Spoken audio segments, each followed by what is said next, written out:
မန္တလေးမှာရှင်လောင်းလှည့်တာကိုဘာပြောရှင်လဲတဲ့ဥစဉ်ကိုလာမိထားတယ်ဥစဉ်ကတော့အကောင့်ဘက်ကပဲပြောရှင်ပါတယ်ဥစဉ်နဲ့မြန်မာယဉ်ကျေးမှုထုံးတမ်းရသူလို့ရှိရင်တာရေးနဲ့နာရေးရှင်မယ်သူလို့ရှိရင်တာရေးကနောက်ထုတ်ပေးရပါတယ်ဒါကတော့မြန်မာယဉ်ကျေးမှုတတိထုံးတမ်းပါပဲတိုးတော့အဲ့ဒီလူတွေတင်ရရှိမှာရှင်လောင်းလက်ရှင်အဖြစ်ကုသိုလ်ကောင်းမှုကိုလို့ရှင်အဖြစ်တနည်းအားဖြင့်အဲ့မှာတိုက်ပြီးတည်တဲ့ပုံကိုယ်တွေအတွက်အမြပေးဝေသူလိုဖြစ်ပါဒါကတော့ကောင်းပါလေလေအဲ့ဒီလိုလေးလေကောင်းတဲ့ဘက်ကနေပြီးတော့ကြည့်ပေးပါလို့တိုးတော့လူထိတ်သူတွေကကျတော့သိပညာမှာဆိုလို့ရှိရင်negativity ဘီရလေအတူဘက်ကိုပဲပလိုက်လေးရှိတယ်မြတ်စွာဘုရားကလည်းပပတမေဗမာတိမနောတဲ့လူထိတ်သူတွေကမကောင်းတဲ့ဘက်မှာပဲမွေးလျော်လေးရှိတယ်နော်အဲ့ဒါကိုကြော်ဖြတ်ပြီးတော့ကောင်းတဲ့ဘက်ကနေကြည့်ပေးပါလို့ဦးဇင်းကပြောချင်ပါတယ်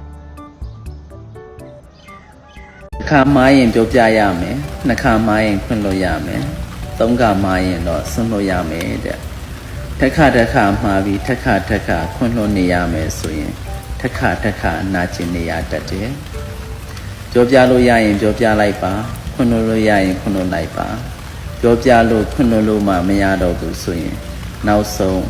တင်လို့ရမယ့်အလုပ်ကတော့ဆွန့်လို့ပို့ပါပဲတင်ကိုယ်တိုင်ကသာမဆွန့်လို့နိုင်သေးတာပဲရှိတာပါလောကမှာဆွန့်လို့မရတဲ့အရာရဲ့လို့မရှိပါဘူးတင်ဟာတကယ်ပဲတင်ဘဝရဲ့နောက်ဆုံးချိန်တွေကိုပျော်ရွှင်ရွှင်နဲ့ဘဝကိုအတိတ်ပဲရှိဖြတ်တန်းခြင်းတဲ့သူတရားဆိုလို့ရှိရင်ခွန်းလို့เสียရှိတာကိုခွန်းလို့လိုက်ပါဆွန့်လို့เสียရှိတာကိုဆွန့်လို့လိုက်ပါအဲ့ဒီခွင့်လွှတ်ခြင်းဆွန့်လွှတ်ခြင်းတွေထဲမှာလွတ်လပ်ခြင်းဆိုတာရှိပါတယ်လွတ်လပ်ခြင်းကိုရပြီဆိုရင်အနှောင်ဖွဲတွေကနေဝေတဲ့နေရာကိုတင်ရောက်သွားပါလိမ့်မယ်အားလုံးနှလုံးစိတ်ဝမ်းအေးချမ်းကြပါစေမခိုင်နှင်းဝေလှူတာကြီးကတော့ပတ်စံနေတိမ်ပေါင်း4000လောက်ရပြီးတော့တိမ်ပေါင်း4000လောက်ရပြီးဘိုးပြဇိုးဆက်နဲ့အဲ့လိုမျိုးတွေလှူတာကိုမကြိုက်ဘူးကျမပြောချင်တာလေအခုချိန်ကအားလုံးကဖြစ်နေတာဖြစ်တဲ့အတွက်အားလုံးကိုမျက်မျက်တတလှူစေချင်တယ်ကျမပြောချင်တာလေနောက်ထပ်အလူရှင်တွေလည်းအများကြီးပဲပေါ့နောက်ထပ်အလူရှင်တွေလည်းအများကြီးပေါ့မနေ့တုန်းကလည်းဟိုကျမတို့ဒီဇွဲထက်ကနေပြီးတော့မှဒီ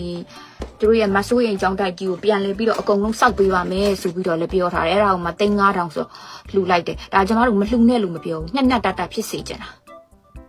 မျက်မျက်တတဖြစ်စေချင်တာကျမပြောချင်တာလေမျက်မျက်တတဖြစ်သူတို့ကတော့အားလုံးကတော့ဒီလိုလုပ်ဖို့အတွက်ပေးနေပါပဲကျမကတော့ကျမတို့လှူလိုက်တယ်အခုကျမလှူတာ17သိန်းရှိတယ်ပေါ့နော်17သိန်းကျမရဲ့လောက်အားနဲ့17သိန်းလှူတာပေါ့ကဲ17သိန်းကျမရှိနေဆိုကျမဇက်ဆိုပြီးတော့ခိုင်နှင်းဝေကို17သိန်းပြစ်ပြီးတော့လှူလိုက်လို့ရတယ်certificate လေးတခုရလာခိုင်နှင်းဝေရဲ့ certificate ကျမအဲ့လိုပြီးရောမလှူချင်ပါဘူးစတီရတော့ဘာလုံးမှာမလို့ကျမဒါကြောင့်မလို့ဘလူးလေးလက်တွေ့မှာလုံနေတယ်လေအဲ့ဒီလူတွေလက်တွေ့မှာလုံနေတဲ့သူတွေကပိုပင်မန်းတယ်လေသူများစီကနေအလူငွေကောက်ပြီးဇက်ဆိုတာလှူတာကတော့ခလေးတောင်လောက်တက်တယ်ကျမတို့ကအလူငွေလောက်တဲ့အခါမှာသူများရဲ့အလူငွေကိုတိတိကျကျလှူဖို့အတွက်ကိုအုံလောက်တုံးရတယ်ဘယ်နေရာကိုထိရောက်လှူနိုင်မလဲဆိုတာဒါပေမဲ့လေကျမပုတ်ပွက်လင်းလဲပြပါအခုအလူငွေတွေအလှူလက်ပစ္စည်းတွေလုနေတဲ့တဲ့မှာလေတကယ်ပြောတာတထေးတွေတော့မပါပါဘူးကျမဆိုလဲလုပြီးတော့ယူမဲ့တဲ့မှာကျမသာပြိပြီးတော့ကျမသာပြိပြီးတော့အဲ့လိုမျိုးတွေကျမအမျိုးတွေပြိနေတယ်ဆိုတော့ကျမလည်းလုပြီးတော့ယူမဲ့တဲ့မှာမပါဘူးကျမလည်းရှက်တတ်တယ်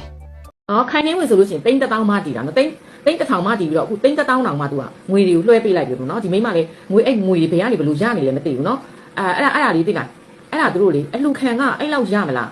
နော်အလှခံတာအဲ့လောက်ရမလားတန်တရားဝင်စရာနော်ရေဘင်းတော့ကလည်းနော်သိန်းကိုတောင်းနဲ့ချီပြီးသူလှူတယ်နော်ပြီးတော့သူ့ကလေးတွေရဲ့အာမခံကြီးအတွက်ကိုလည်းသိန်းတောင်းချီပြီးတော့မှနော်အာမခံကြီးနေပေါ့သူတို့အသက်နေပေါ့ insurance နေပေါ့နော်ဝယ်တယ်ပေါ့နော်အဲ့လိုမျိုးတွေလုပ်တယ်နောက်ပြီးတော့အခုလည်းကြည့်ဒီငခင်ဘေးကိုသူက3000မှတည်ပြီးတော့မှ3000သူလွှဲအပ်လိုက်တယ်ပေါ့နော်အဲ့တော့ဒီမှာ certificate တစ်ခုကိုမင်းရင်ပြောပြသူတို့စာမတက်တာလား3000အမေသူလှူထားတာကနော်သိန်း90ရာထောင်တောင်းသိန်း1000နဲ့သိန်းဟိုနေမော့ရာထောင်တောင်းသိန်း1000နဲ့8သိန်းနော်1000နဲ့8သိန်းအဲ့ဒါကို90ရာထောင်တောင်းသိန်း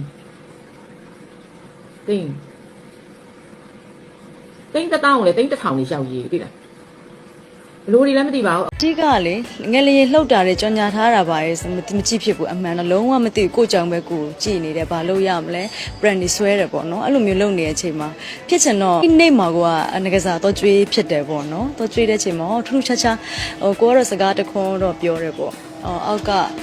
ဖယားဟောထားတဲ့တရားတိုင်းပေါ့နော်ယူဇနာဘောဘလောက်မှာငကားပြည်ရှိတယ်ပေါ့ငကားမင်းကြီးပါမနေတာအောင်သိပါစေကြားပါစေမြင်ပါစေပေါ့နော်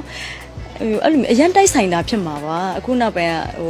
အကုန်လုံးနဲ့ fair ဖြစ်အောင်ကိုကနေရရလေနော်အဲ့ဆိုတော့တိုက်ဆိုင်မှုကြီးဖြစ်မယ်လို့ထင်တယ်ငကစားကျွေးတဲ့နေ့မှာငယ်လင်ရဲ့အကြီးကျယ်လှုပ်သွားတော့ကျွေးတာလည်းပင်လည်းအောက်ကိုကျွေးရလေနော်ဆိုတော့ထူးခြားခြားလေးတော့ဖြစ်တော့ကိုယ့်ဘက်ကိုလည်းပြုံးမိတယ်ပေါ့နော်ဘာလို့လို့ကိုမှထူးဆန်းဆန်းနေတော့ဖြစ်နေပါလားဆိုပြီးတော့ကိုယ့်ကိုအဲ့လိုလေးပဲတွေးမိပါရှင်